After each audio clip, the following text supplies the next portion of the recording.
Kamusta mga boss? Welcome sa aking munting channel, ang Kanta Kwento. Marami na ngang umusbong na malulupit na babaeng gitarista sa henerasyon natin ngayon. Mga kakwento gaya na nga lamang nila, Nene Royal ng Thailand,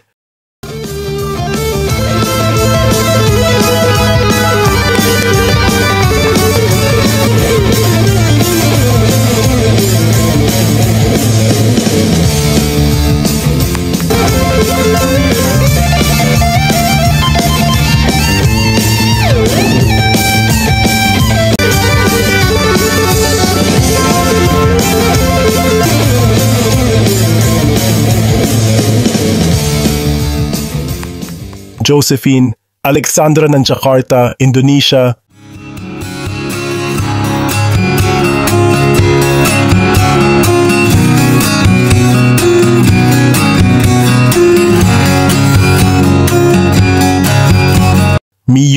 Miyu Guitar Girl ng China,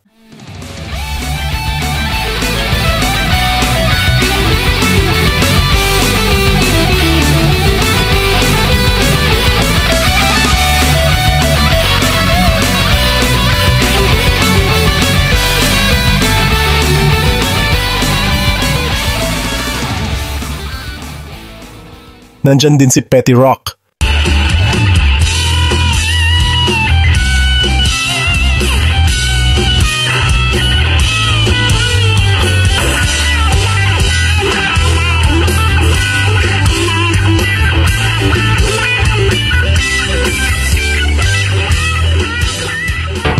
Pero syempre, hindi papahuli ang ating bansa. Kaya mga kakwento, samahan niyo ako kung sino ang pangtapat natin pagdating sa girl guitarist na mga bansang ating nabanggit. Si Nisha ba ng Mission Souls o si Chen ng France Rhythm? Pero bago tayo mag-start, kung bago ka pa lamang dito sa ating channel, ay hingin ko po muna ang inyong subscribe dito sa ating channel at ganun din sa ating FB page bilang suporta at paki-comment kung asan ka ngayon upang malaman ko kung hanggang saan nakakaabot ang kwento natin ngayon. Maraming salamat! Tara, panoorin natin at pag-usapan natin sa comment section mamaya kung sino ang inyong napili. Na ipangtapat natin sa international level ng pagdating sa paggigitara sa dalawang mahusay na mga batang babaeng gitarista ng ating bansa, Nisha ng Mission Souls at Chen ng France Rhythm. Paalala, iba-iba ang ating panlasa kaya igalang natin kung ano ang panlasa ng iba. Simulan na natin Chen ng France Rhythm at Nisha ng Mission Souls.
Batid ko ang hirap sa pagpili, ngunit tiyak ko naman na meron kayong napipisil, mga kakwento.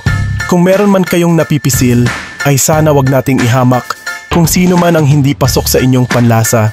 Dahil si Nesha at Chen naman ay sadyang parehong mahusay sa larangan ng paggigitara.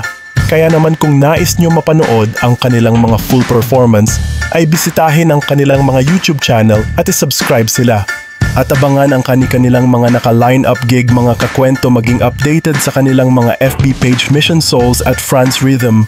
At kung bago ka pa lamang dito sa ating channel, ay hingin ko po muna ang inyong subscribe dito sa ating channel at sa ating FB page bilang suporta, at paki-comment kung asan ka ngayon upang malaman ko kung hanggang saan nakaabot ang kwento natin ngayon. Sana mga kakwento ay mag-join kayo sa ating membership. Ito'y 25 pesos lamang upang ma-access nyo ang ating mga special emoji para sa comment section at mga early access sa ating mga content at marami pang iba. Salamat na agad mga kakwento, salamat sa pagsama sa akin hanggang dito sa dulo ng ating kwento.